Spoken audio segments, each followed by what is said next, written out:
Bismillahirrahmanirrahim. Assalamualaikum warahmatullahi wabarakatuh. Waalaikumsalam warahmatullahi wabarakatuh. Sabahul khair. Waalaikumsalam. Kaifa halukum jami'an? Alhamdulillah. Alhamdulillah. Khairin. Qabla nabda ta'limana hayya bina nad'u sawiyan. Bismillahirrahmanirrahim. Warzuqni fahma fi sadri wa yassir li amri wa hlul 'uqdatam yafqahu qawli.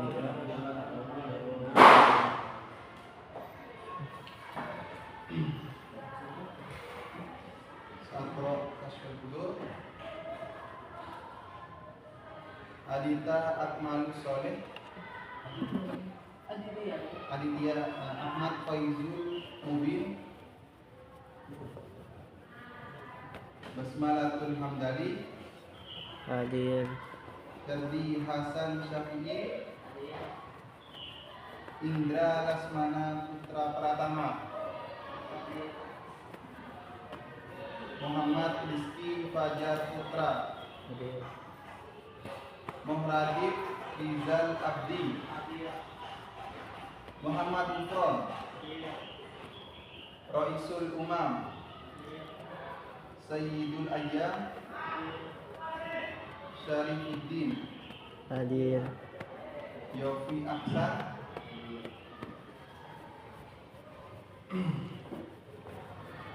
Baik, kita sekarang sudah masuk pada akhir semester kan. Jadi kita sudah melaksanakan ujian tengah semester pada pertemuan yang sebelumnya. Sekarang kita sudah memasuki bab 2, yang mana pada akhirnya nanti bab 2 ini akan jadi materi untuk ujian akhir semester. Yang mana pada bab 2 ini,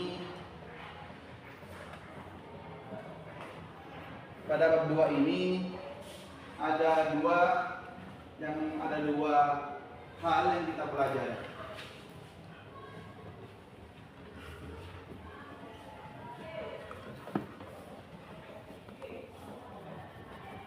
Yaitu at-tasrif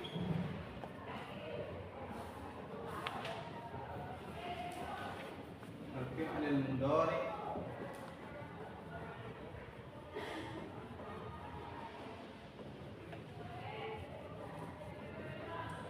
al-lughawi dan as-sihah. Yang mana seperti pada awal semester pada bab sebelumnya, kita tuh bab awalnya akan belajar teorinya, akan belajar teori atau gramatikalnya. Setelah itu kita akan praktikkan dengan tema as-sihah ini sebagai praktek. Ya.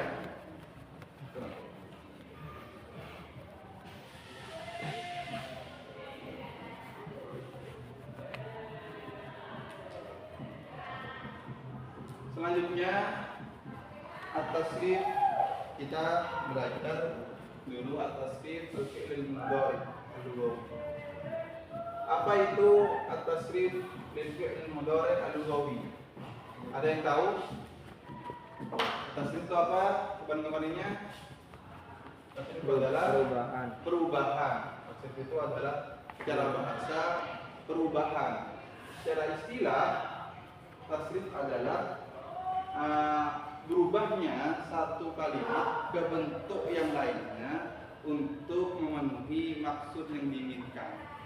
Yang mana tanpa adanya perubahan tersebut, kita tidak bisa menyampaikan maksud kita kepada lawan bicara. Gitu. Jadi pada tasrif fi'il mudhari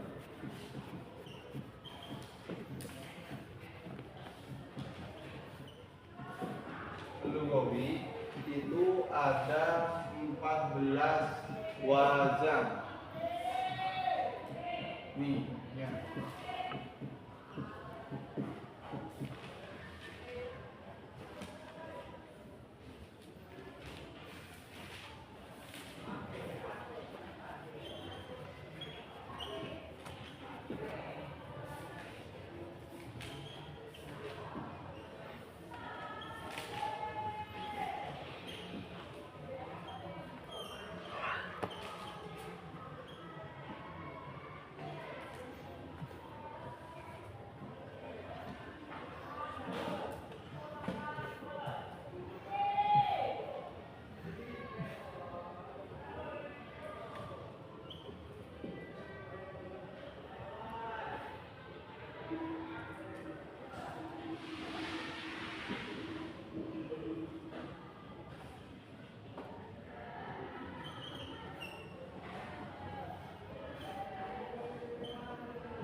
Sini ada yaqulu, yaqulani, yaquluna, taqulu, taqulani, yaqulna, taqulu, taqulani, taquluna, taqulina, taqulani, taqulna, aqulu, naqulu. Ya, sini kan ada di situ ya. Kalau nggak salah di halaman 40 ya. 40 ya. Ya. Di situ dijelaskan ada 14 wazan. 3 untuk ghaib. 3 untuk ghaib. Ghaib di sini maksudnya adalah pelaku dari kata kerja ini karena fi'il adalah kata kerja. Di mana ada kata kerja, di situ ada yang mengerjakan atau pelaku. Nah, pelakunya ini di sini untuk 3 di awal ini adalah seorang laki-laki. Gitu. Yang mana di awal yang pertama ini laki-lakinya hanya ada 1 orang. Terus ke bawah ada 2 orang. Dan yang terakhir yang kuluna itu ada lebih dari 2 orang.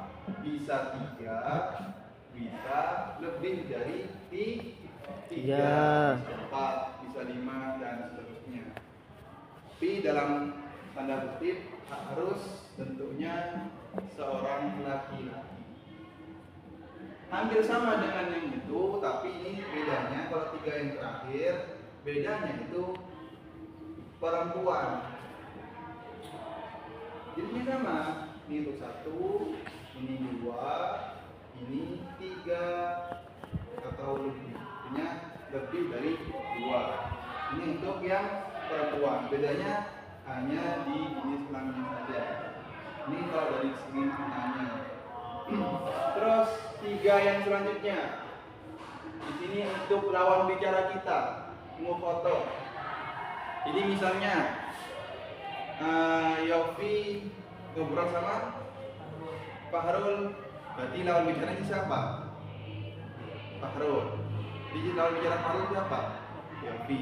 Ya. Jadi jika 3 yang yang selanjutnya ini untuk lawan bicara, jadi pelakunya atau yang mengerjakan adalah si lawan bicara itu sendiri. Ada dulu 1 orang. Jika lawan bicara kita 1 orang, kita pakai dulu. Ketika lawan bicaranya kita itu 2 orang, kita bisa pakai taf'alani. Jika lebih dari 2 orang, bisa pakai taf'aluna. Dan taf'aluna bisa 3 orang atau 4 atau seterusnya. Intinya lebih dari 3 orang. Lebih dari 2 orang. Selanjutnya tadi lawan bicara, tapi di sini untuk laki-laki. Kalau perempuan beda lagi. Kalau perempuan beda. Ini kalau perempuan. 3 yang ini. Ini untuk perempuan. Ketika 1 orang perempuan lawan bicara kita pakai taf'alina. ketika dua orang kita pakai taf'alani bersama ya. Ini bersama. Yang bedanya dalam penggunaannya saja. Ketika lebih dari dua, ada tiga, ada taf'alna. Taf'alna. Bedanya apa dengan yang alna? Bedanya di awalnya. Ketika taf'alna ini awalnya tak, maka untuk lawan bicara yang perempuan lebih dari dua orang. Jika yang dipakai adalah yang alna dengan iya di depannya, maka lawan bicara kita adalah maka pelakunya adalah bukan lawan bicara kita, bukan perempuan-perempuan yang menjadi lawan bicara kita, tapi di luar dari pembicaraan ini, di antara mutakallim yang berbicara dan lawan bicara di luar dari situ. Bisa orang yang ada di sana atau di tempat yang jauh, intinya bukan di luar dari pembicaraan.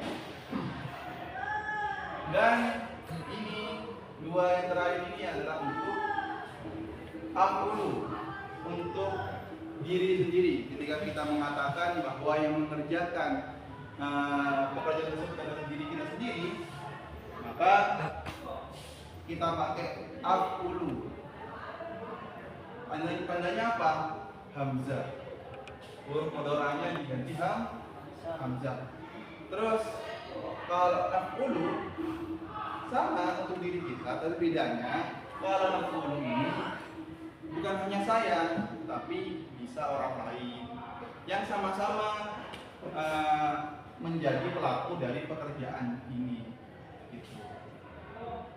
Paham ya? Ada yang dari sampai sini ada yang tidak paham atau ada yang mau ditanyakan? Gak ada?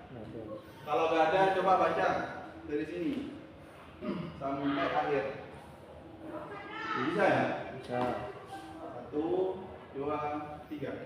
Yaqulu yaf'alani yaquluna taf'alu taf'alani yaf'alna taf'ulu taf'alani taf'uluna af'alu naf'ulu. Jadi gak ada yang menanyakan? Gak ada. Kalau gak ada yang menanyakan, sekarang saya nanya. Gampang kok. Misalnya ada 3 orang perempuan. 3 orang perempuan itu lagi nulis. 3 orang perempuan lagi nulis. Nulis apa bahasa Arabnya? Yaktubu. Kataba Yaktubu. Jadi awalnya kan yaktubu ya. Yaktubu. Ketika ini kan ketika yang kubu saja kan berarti yang mengerjakan hanya 1 orang laki-laki kan ya. Nah, kalau yang mengerjakan di sini adalah 3 orang perempuan, bukan lawan bicara tapi orang lain, apa? Maka di sini akan menambahkan nun apa namanya? Nun niswa. Ya tuna. Tanpa alif ya, tanpa alif.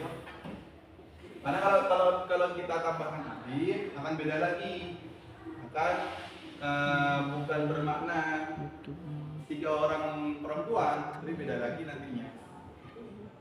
Maka di sini tanpa alif, yaktubna. Ini namanya nun niswa. Perhatikan, ini baru namanya nun niswa. Nun niswa adalah nun yang menandakan hadirnya nun tersebut untuk menjadi tanda kalau pelakunya adalah perempuan. Selanjutnya, ketika siap buku ya. Coba Yofi, ketika pelakunya adalah kita, yang nulis adalah kita. Nah, kita menulis. Aku. Perhatikan, kita. Kalau kita itu berapa orang? Kita. Banyak. Hah? Lebih dari 1. Bisa 2 orang, bisa 3 orang. Ya. bisa 4 orang dan seterusnya. Kalau itu lebih dari 1, maka kita pakai yang mana? Nakulu. Yang jawab dulu mana? Angkat tangan. Aku dulu. Gak ada. Dan aku dulu yang jawab dulu. Nah, ya. Jadi yang benar adalah kita memakai nafulu. Kenapa? Karena lebih dari 1. Nah, kalau mutakalim, perhatikan. Kalau mutakalim, kalau lebih dari 1, maka dianggap bukan pakai yang akulu, tapi pakai nafulu. Jadi di sini asalnya tubuh jadi kopi. Natubu. Sekarang sama namanya Fahrul. Nah, Fahrul tadi bahkan banyak ya. Kalau ini satu orang, tadi satunya. Akulu ya. Berarti di sini jadi Aktubu ya. Jadi tinggal mainkan awalnya saja. Dan jika di akhirnya juga ada tambahannya, kita tinggal tambahkan begitu. Paham kan ya? Paham. Sekarang kita contohkan, kita buat contoh yang lebih panjang lagi sedikit. Coba sekarang siapa namanya? Ski. Kalau ini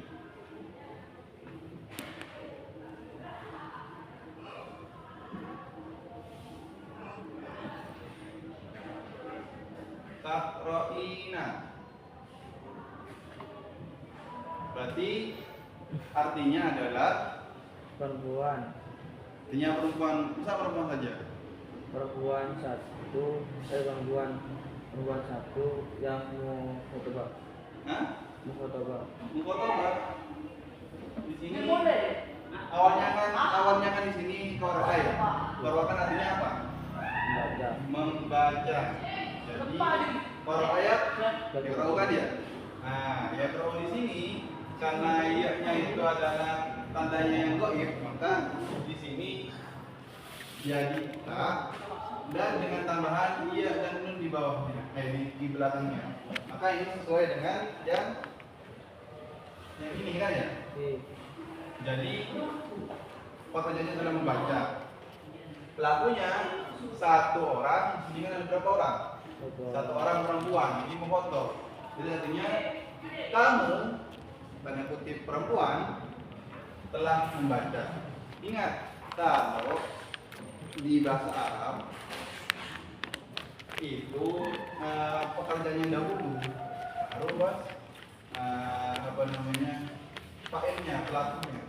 Tapi beda di bahasa Indonesia. Di bahasa Indonesia pelakunya terlebih dahulu disebutkan, baru pekerjaannya. Gitu.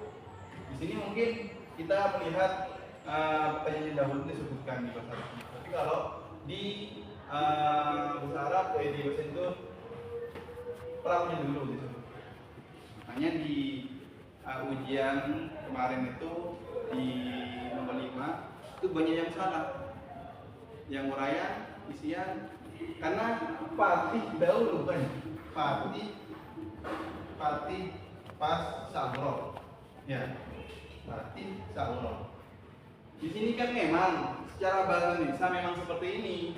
Secara bahasa Indonesia Fatih merasa gitu ya. Tapi masalahnya di sini kita sedang menuliskan bukan dengan bahasa Indonesia, tapi dengan bahasa Arab. Maka kalau bahasa Arab seperti yang saya katakan fiilnya dahulu sya'ura, baru pas Fati. Sya'ura, Fati. Fati merasa kalau bahasa Indonesia. Lalu di sini merasa apa? Bisururi, merasa senang dan wasa'adati dan bahagia, seterusnya. Jadi letaknya itu di sini. Ini harus kita ingat karena memang sangat beda sekali antara gramatikanya bahasa Indonesia dan bahasa Arab di bagian subjek, urutan subjek dan predikat. Sekarang Yofi, kalau contohnya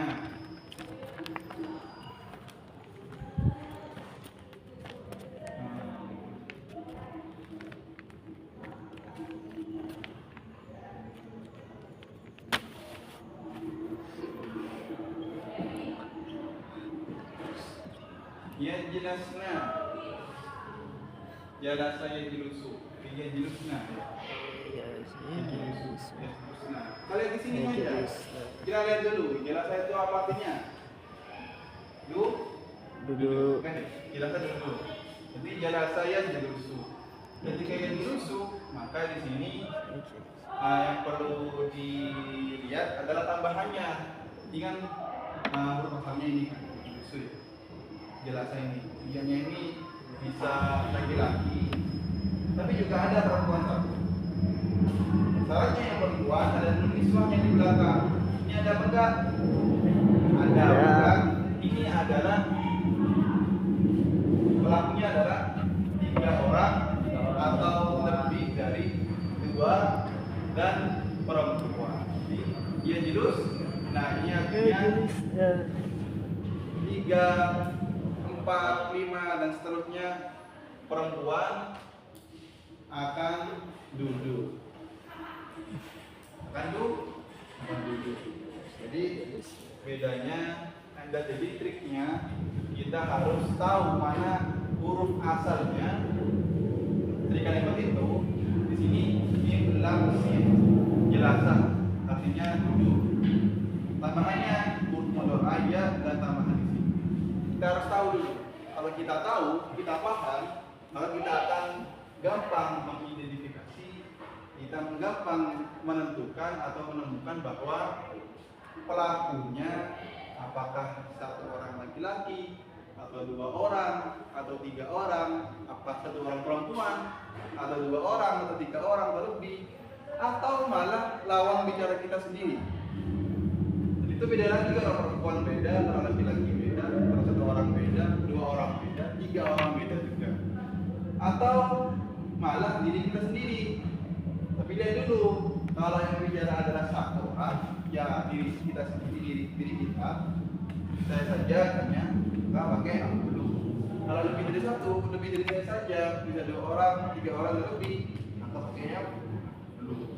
Gitu. Paham kan ya? Nah itu. Nah, selanjutnya kita ke prakteknya.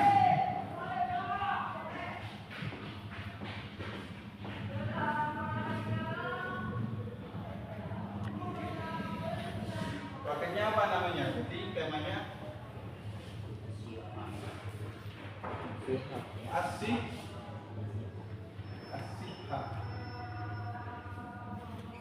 Ada yang tahu asih itu apa artinya? Kesehatan. Hah? Hah? Anda? Kesehatan. Nah, bukan. Awal berdua. Kesehatan ya? Ya, benar. Sehingga itu artinya kesehatan.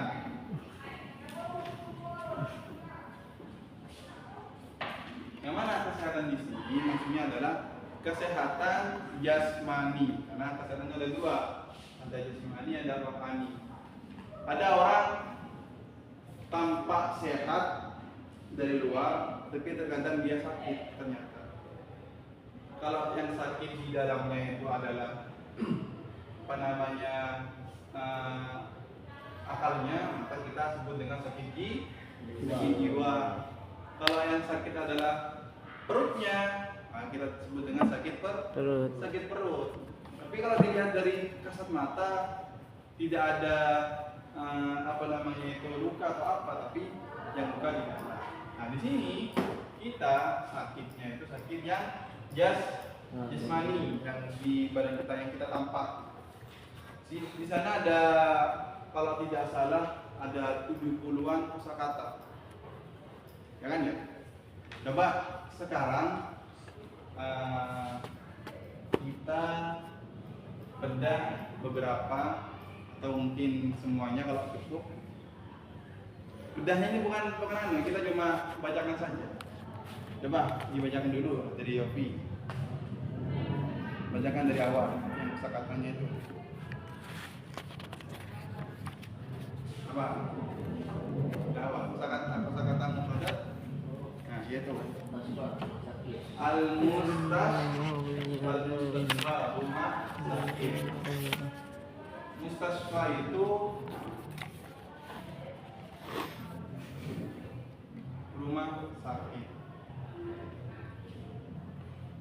Hebatnya dalam bahasa Arab satu kata ini beberapa kata itu bukan beberapa kata ya, banyak kata itu punya nilai filosofisnya. Jadi nggak sembarang kita sebut dengan kata ini dengan benda ini dengan satu kata ini, tapi ada maksudnya. Nggak seperti hanya kan ada bahasa lainnya, kita contohnya rumah sakit saja. Rumah sakit. Di sini kan sebenarnya kita agak janggal ya. Karena kan bagaimana mungkin rumah itu sakit gitu.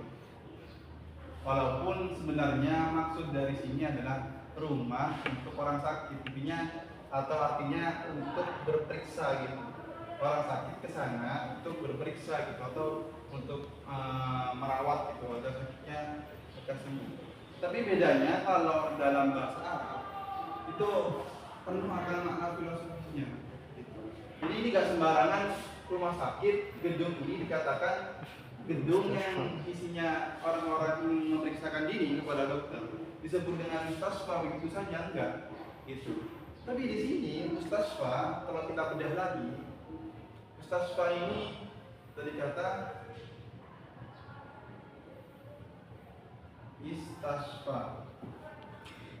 Ya. Istasfa itu apa artinya? Oke, kita cari akhirnya lagi. Syafa. Syafa ini artinya apa? Pertolongan, sembuhan. Ini sesuai konteks ya. Kalau konteksnya di akhirat ada yang namanya syafaat. Ya. Ini pertolongan. Tapi di sini syifa atau syafa itu artinya adalah pengobatan. Konteks ini pengobatan. Istasfa dengan tambahan sin dan ta dan alif semuanya bermakna ditolak, untuk meminta, untuk menginginkan. Jadi istasfa artinya adalah berobat, menginginkan kesembuhan atau pengobatan. Nah, terus mustasfa adalah bentuk isim makan. Jadi bentuknya tempat. Jadi al-mustasfa artinya tempat untuk meminta atau menginginkan pengobatan. Yang mana dalam bahasa Indonesia kita translate dalam bahasa Indonesia, terjemah dalam bahasa Indonesia yaitu rumah sakit. Selanjutnya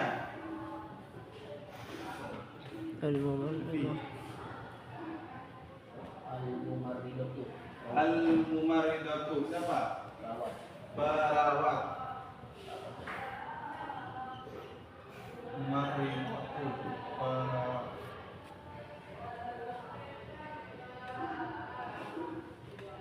Di sini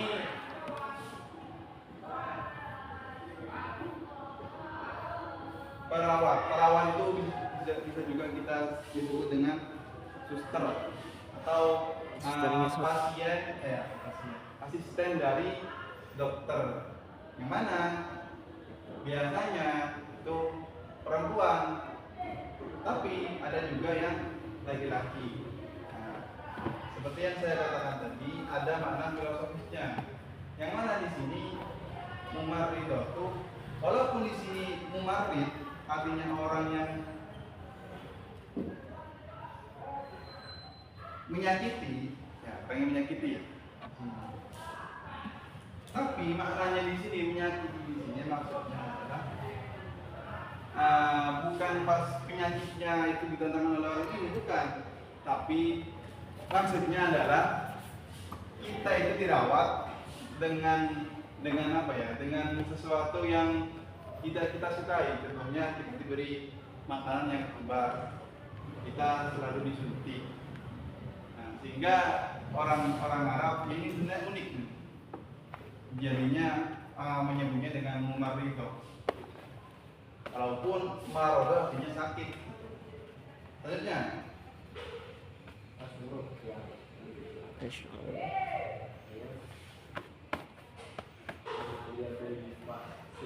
apa itu? Proses pemeriksaan. Apa itu artinya proses? Vaksin itu pemeriksaan. Mungkin untuk sisanya coba kalian baca. Saya kasih waktu 2 menit ya. Baca yang kosakatanya itu. Nanti kita akan buat kalimat itu dengan menggunakan tasrif lil fi'il mudhari lil lugawi. Kami baca. Ya sendiri dulu. Menit. Paus. Paus. Paus. Paus. Berapa lama ini? Belakang.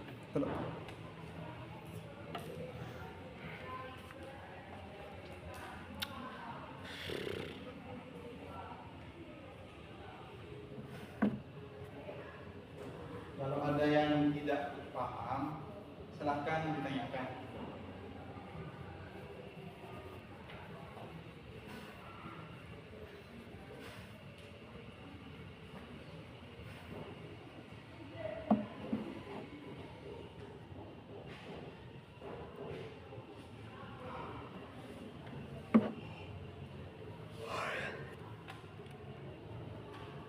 Misalnya, kok ini bisa bahasa Arabnya seperti ini, Bang? Dan ini artinya ini, tapi kok dalam bahasa Indonesia begini. Kalau sudah.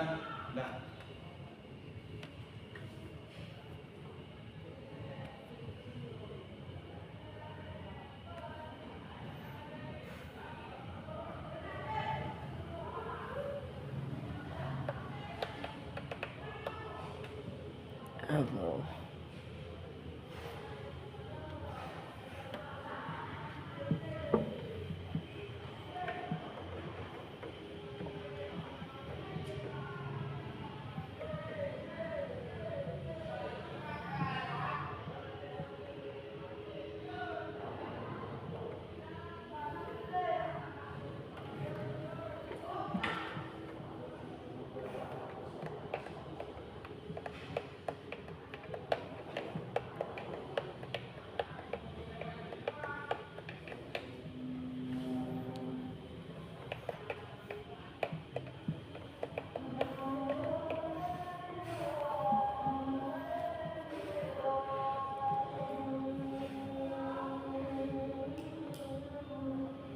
Sudah?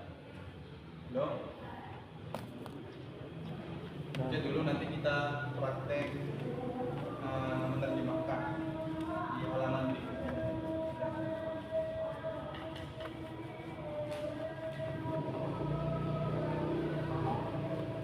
Sudah? Kalau sudah, bilang ya. Sudah. Kemudian kita coba terjemahkan pada halaman berikutnya, halaman 42. Bismillahirrahmanirrahim. Hamdan maridun. Hamdan Sakit. sakit.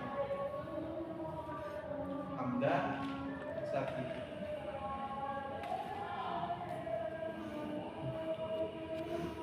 Selanjutnya yastaqdinu hamdan lil amali.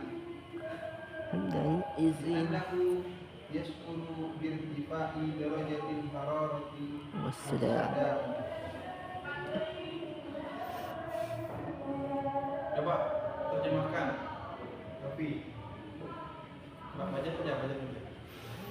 Istadana Hamdan meminta izin ya bila amali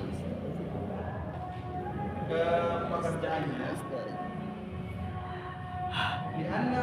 Kalau iya karena sesungguhnya Hamdan atau karena Hamdan itu yash'ur, dia merasa birtifai darajatil hararati. Darajatil hararati itu apa? Tadi coba ya. tingkat panas, Suhu. suhu. Jadi irtifa itu naik. Jadi suhu badannya naik. Sudah apa sudah? Sudah itu sakit. Sudah sakit kepala.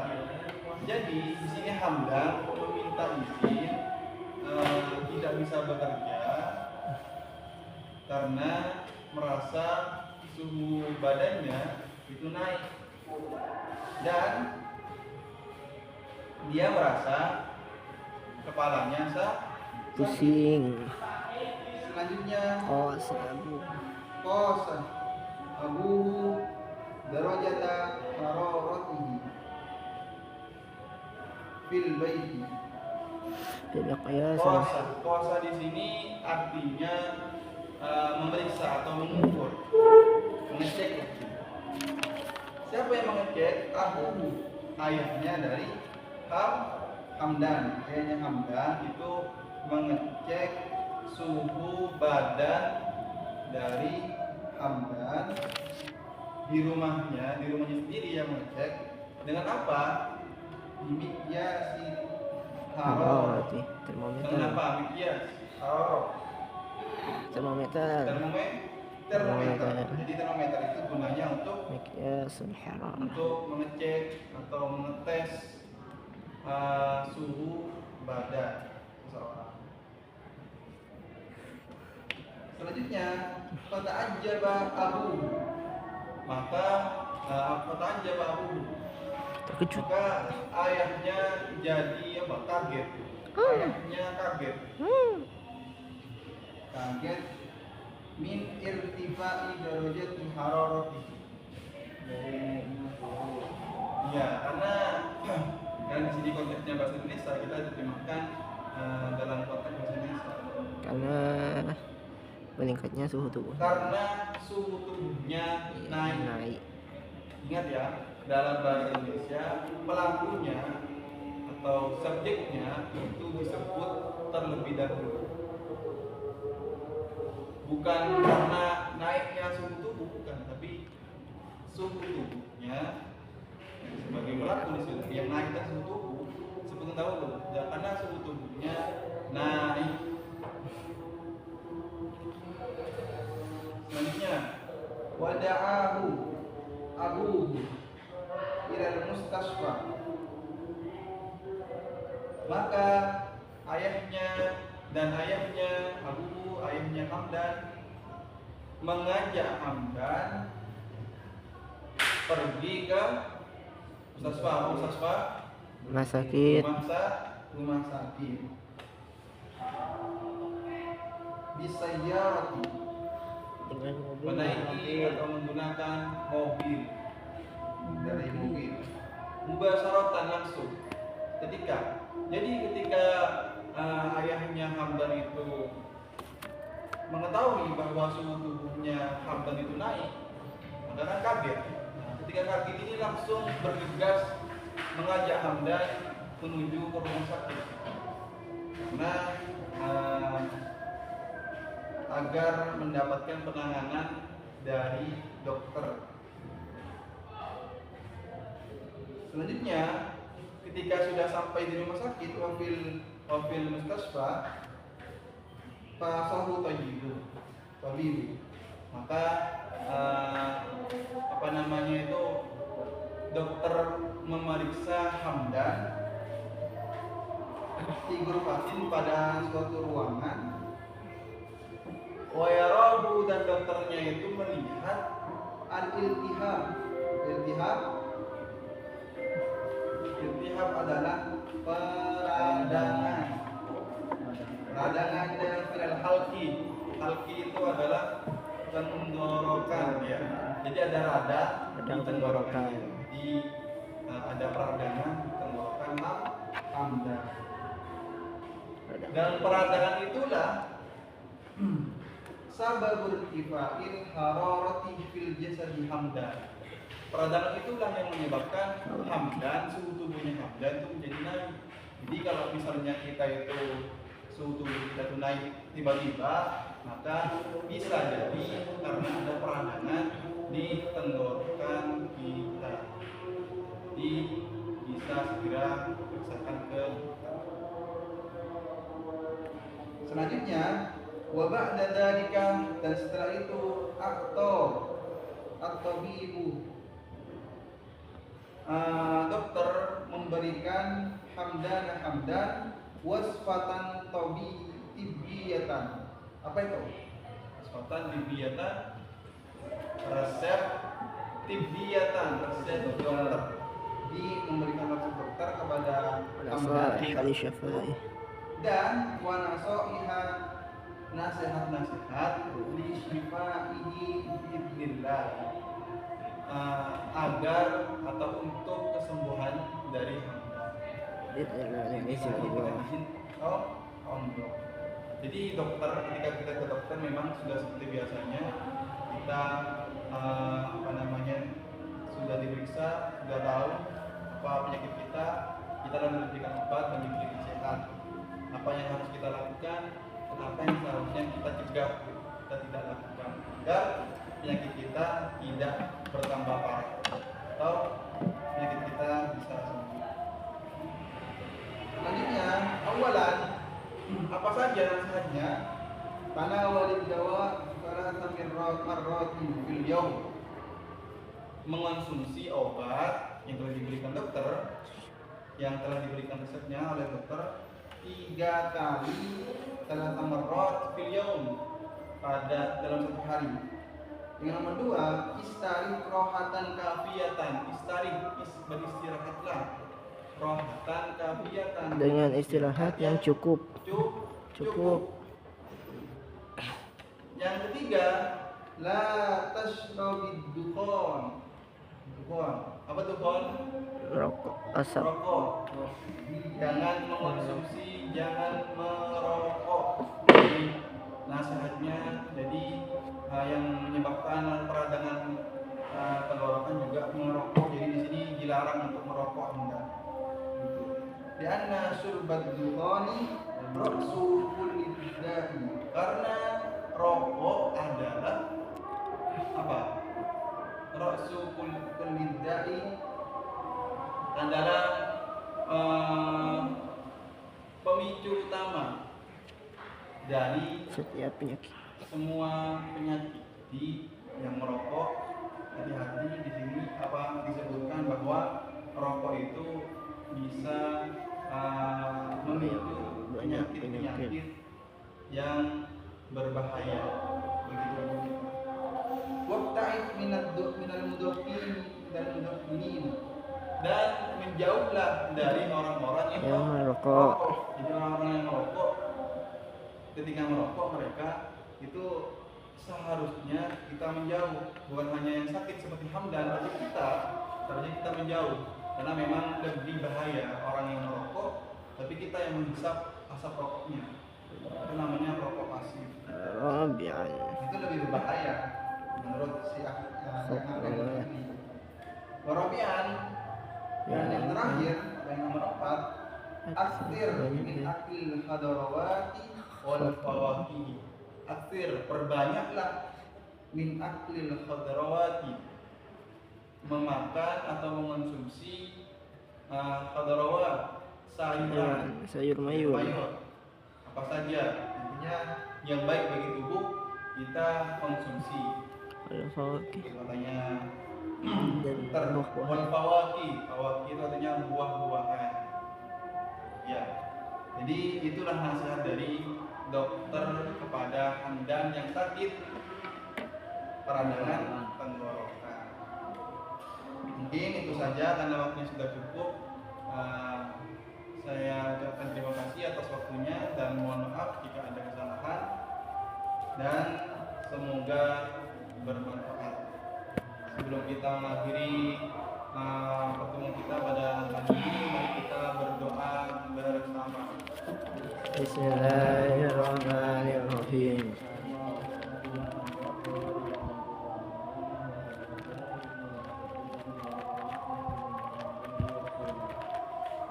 Amin. Saya akhiri. Wassalamualaikum warahmatullahi wabarakatuh. Waalaikumsalam warahmatullahi wabarakatuh.